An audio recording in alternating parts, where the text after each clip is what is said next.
question that I want to ask you as it relates to our discipleship focus and sound doctrine approach.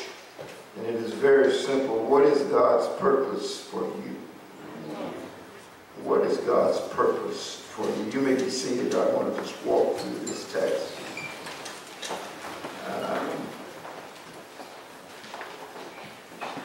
God is never flying blind. Come on. He's never operating with blindfolds on. He's not nearsighted at all. He doesn't have blurred vision. He doesn't operate from the perspective of trying to make certain that his vision is 2010 or 2020. God's eternal purposes for his creation are multiple. Since the fall of mankind in the garden,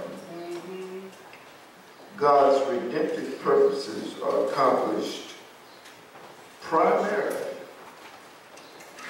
in those who have been saved. Yes, you can use rocks to cry out. You can have trees clap their hands. You can have mountains skipping.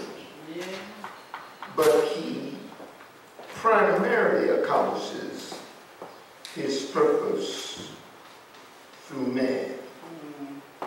Men who are saved. Men is not a gender man. Men is a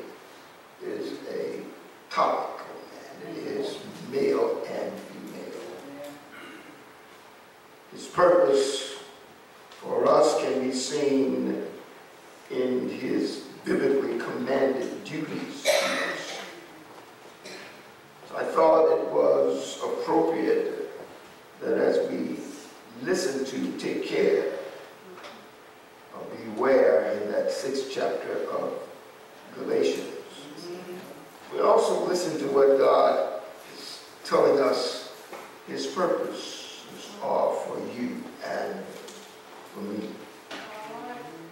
You notice that in verse 5, it says, you shall love the Lord your God with all your heart, with all your soul, and with all your strength. I believe that sums up our duty. It's a summary statement that cannot be improved upon by man's eloquence.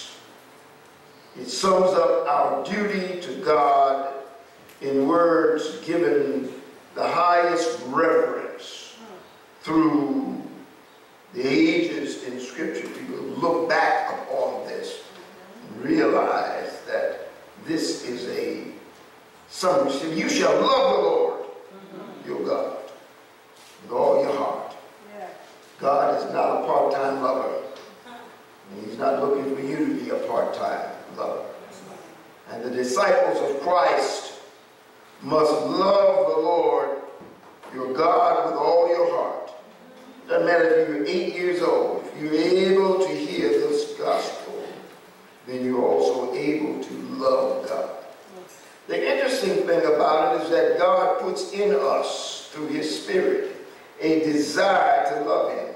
Amen. So to not love God means that you have to work against God indwelling in you. Please hear me. The word says, with all your heart, with all your soul, with all your mind.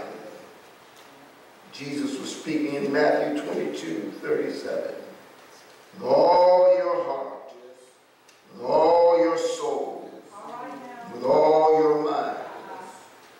God said in this 5th verse of chapter 6 of Deuteronomy, with all your heart, with all your soul, with all your strength.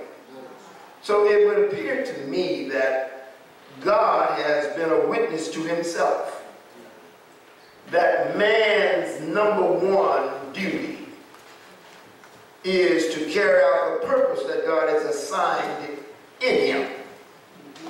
Mankind, male and female. You are to love the Lord your God with all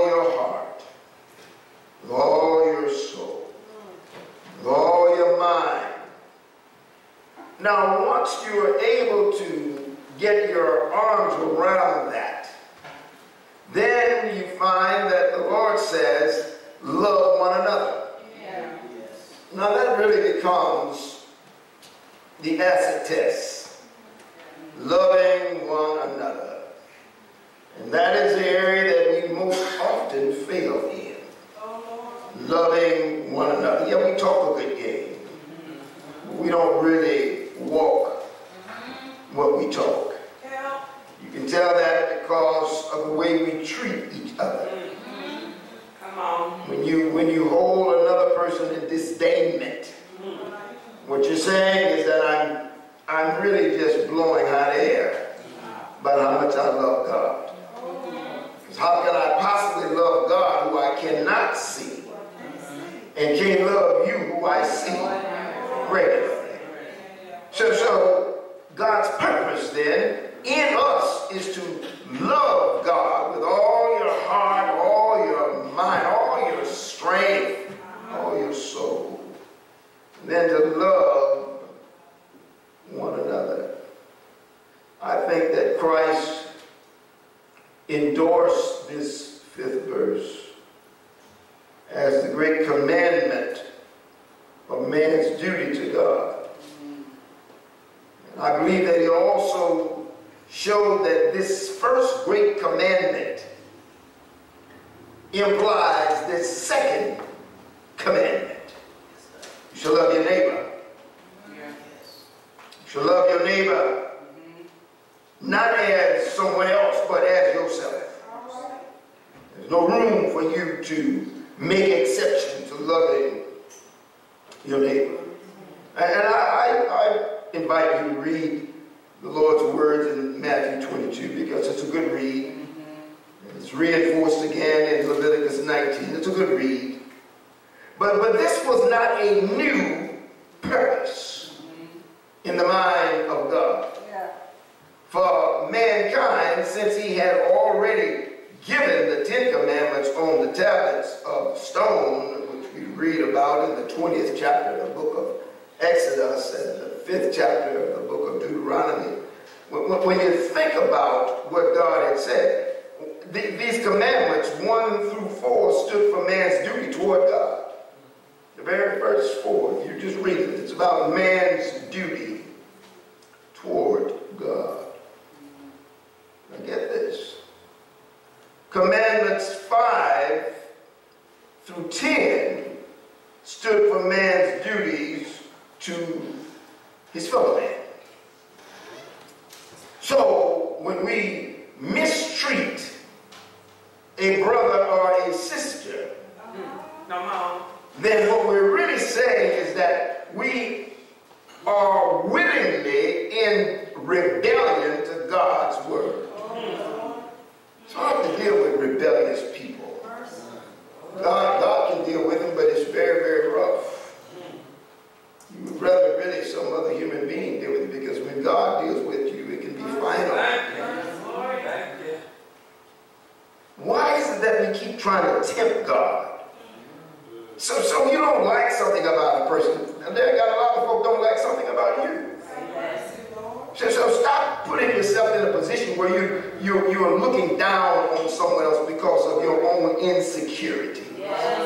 That's the reason you talk about it. That's why you can say, well, what do you think about so-and-so? It's because you got a problem. You got an insecurity. Please hear what I'm saying. I mean, you're supposed to have joy, right? I mean, the psalmist said, in your presence is fullness of joy. Now, Christ wished for his disciples that your joy may be full. But this joy, however, comes from being in God's purpose, being in God's place of blessing. You cannot have the joy of the Lord and be out of place. Y'all listening?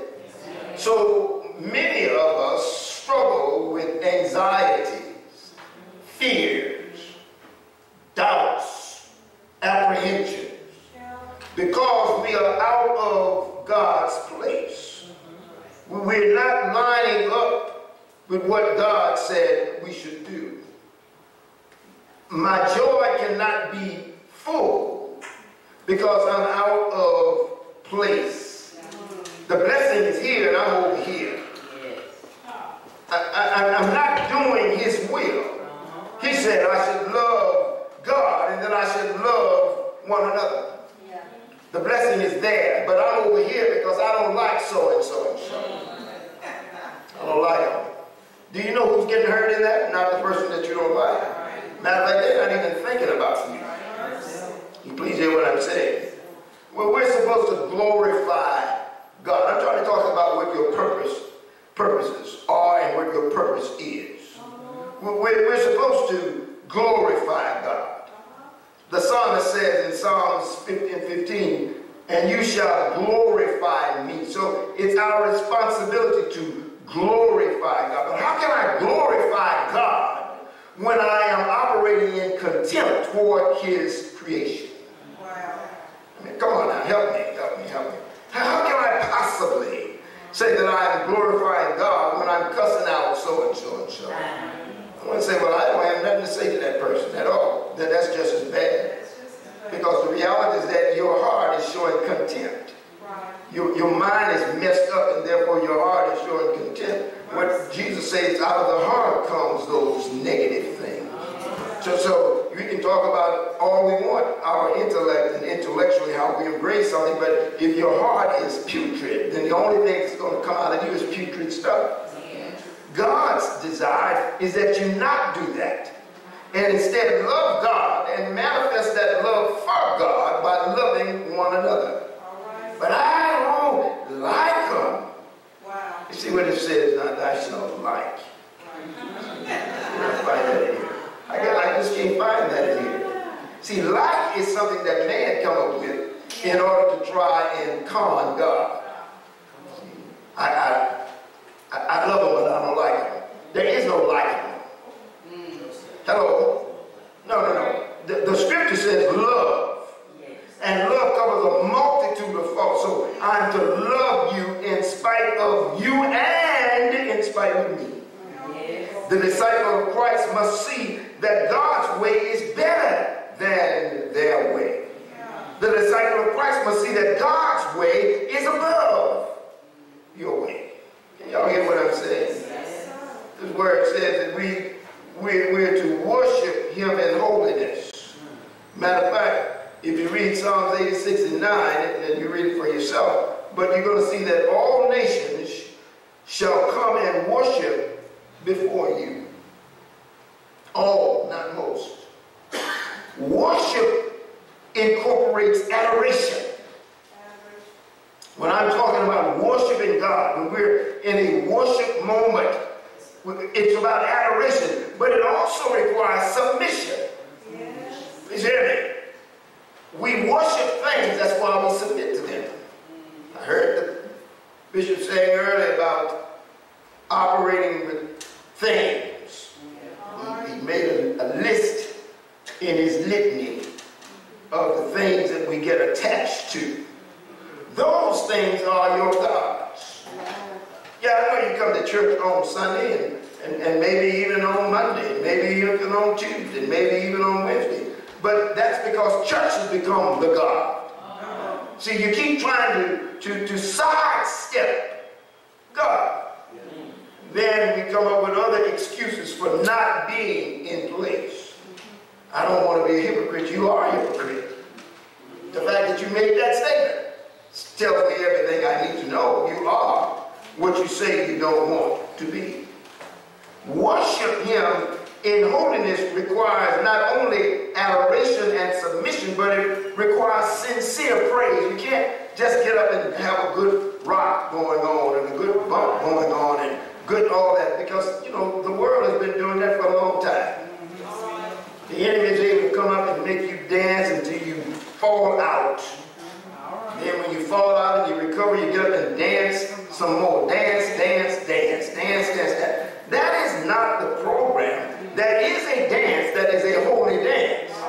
That's the one you want. And so when you're involved and when you're engaging God in true praise, you're looking to get beyond you. Let me tell you why that's important. It's important that you get beyond you because many of the problems that you're suffering are up on you. So if I want to get from underneath that, I got to get beyond you. If I can't get beyond myself, then the stuff that's up on me are still up on me, and I'm still struggling underneath that pressure. But when I get beyond me, finally at a point where I can walk above my circumstance. No, it didn't solve all the problems, but the problems no longer have me in bondage. I'm not enslaved. As a matter of fact, God is showing me how I can methodically work my way through this maze. Often the maze is some that I made for myself. God wants us to be people of a concurrence of heart, soul, and mind. Of the one being worship. We want to be in line with him in our heart. We want to be in line with him with our minds. We want to be in line with him with all our strength. We want to be so in line with God that our worship is real. Our praise is real. And the enemy cannot knock me off track, because the enemy is not on the track I'm on. You can only knock me off track if you're on the track I'm on. But I promise you, if I get in alignment with God, the enemy is not on your track. Yeah, he's on your trail. He's not on your track. He can't knock you off. We're supposed to subdue the earth, have dominion. You read that for yourself, right? God created man in Genesis 1:28. He said, God blessed them, and God said, fill the earth and subdue it. Have dominion over the fish. And God said, see, I have given you every herb that yields seed, which is on the face of all the earth, and every tree whose fruit yields seed. To you it shall be for food. You're supposed to operate where you are in dominion over the earth. Now get this. I'm done. If I'm going to be in dominion over the earth, and I go back and see what that's all about, God created me from the earth, the dust. Adam actually means red dirt, or red clay. So Adam was a product of God's labor with dirt. Y'all hear me now? It wasn't until the Lord blew the breath of life, the pneumos of God, the pneuma of God. It wasn't until he blew the breath of life into man that man became alive. Before that, he was just a mud dog. A mud dog. There he is, a little mud dog, a little, just like you make cookies, cookie dough. Same program. It's not alive. But when God blew the breath of life into man, that dirt that God had made it now became living being. What does that got to do with anything? Well, if I'm supposed to have dominion over the earth, and I am made from the earth, I got to start off by having dominion over me. I have to bring my flesh under the control of the Holy Spirit. If I'm going to indeed have the holiness of God, if I'm going to indeed worship him in holiness, if I'm going to indeed have the joy of the Lord as my strength, I must have control over my flesh. The dirt that I'm made of, the dirt that's in my heart, the dirt that's in my mind, the dirty things I say, the dirty things I think. I got to get that stuff under control, because God says I'm supposed to subdue it. To the extent in which I'm willing to submit to God, the enemy got to back up off me. Where's that? Wait, what? Read James 4. You find that James 4, when you get it to verse 7, find the Lord saying these words. Now look. Submit yourself therefore unto the Lord. resist the devil. We try to resist the devil without submitting to God. Yes, sir. How do I know if I'm submitting to God when I love my neighbor? How do I know if I'm submitting to God when I love my neighbor? Well, how does anybody else know? They don't need to know. It's up for you to know. Folk got too much problem dealing with their own submission. God wants you to submit. If you submit to God, then you will be able to resist the temptation, the accusation, the deception, and the isolation that the enemy brings upon you. What's God's purpose for you? Love the Lord your God with all your heart, all your soul, all your strength. And then like unto that, love your neighbor. Love the Lord your God with all your heart, and all your soul, your mind, your being, and all your strength. And like unto that. Now I know some of you got other things to do, and you're more interested in other things, but you need to hear this because this will free you. Yeah, this will free you right here. This freed me. I was an absolute fugitive for a long time. The Lord freed me through this. Now, yeah, I got some areas I wrestle with, like white hoods and stuff. I still wrestle with that. But I got to tell you up front, I'm a long way from where I was. All because I've learned to love the Lord, my God, with all my heart, all my soul, all my mind, all my strength. And that allows me to love my brother or my sister, no matter what they are doing to me or saying about me or what I think they're doing or saying about me, which is a suggestion from Satan anyway. So what's God's purpose for you? Love the Lord and love one another. Anybody want to ask me any questions? It's not rhetorical, by the way. Well, bless his name. Do we have any announcements that need to be made at this point as we prepare to close and close? Let us stand. Take care, the preacher said, that you don't forget the Lord. How can I remember him if I don't love my brother? I don't love my sister. How does that work? How does that work when I think I'm so holy that I can't deal with other people? How does that work? You're a hypocrite. But the good news is that Christ came to deliver you from hypocrisy. Hallelujah. They have any proof here? I'm a witness. I'm a living testimony. Seeing that there are none, let us pray, oh God. We thank you for your blessing. Thank you for your grace. Thank you for your mercy. Thank you for the joy of knowing who you are. Thank you for just loving us in spite of us. Thank you for blessing this ministry. You do amazing things here. There are many who look upon us and try to figure out how is that happening? And in all honesty, Lord, we can't explain it. Only you know. And that's okay with me. Bless your people as they prepare to leave here and go to their respective homes. And bless their homes, their households. The words that have been preached and taught here today will be a blessing within their families. And Lord, let them not just hear the word, but be doers of your word. I know that they have to take the initiative, but I would that you would at least prompt them or at least remind them when they are violating it. In the name of Jesus.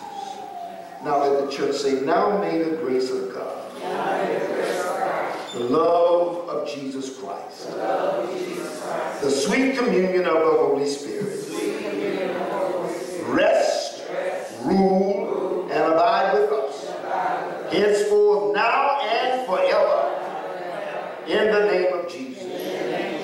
Amen. Make sure you fellowship with someone before you walk out the door. God bless you.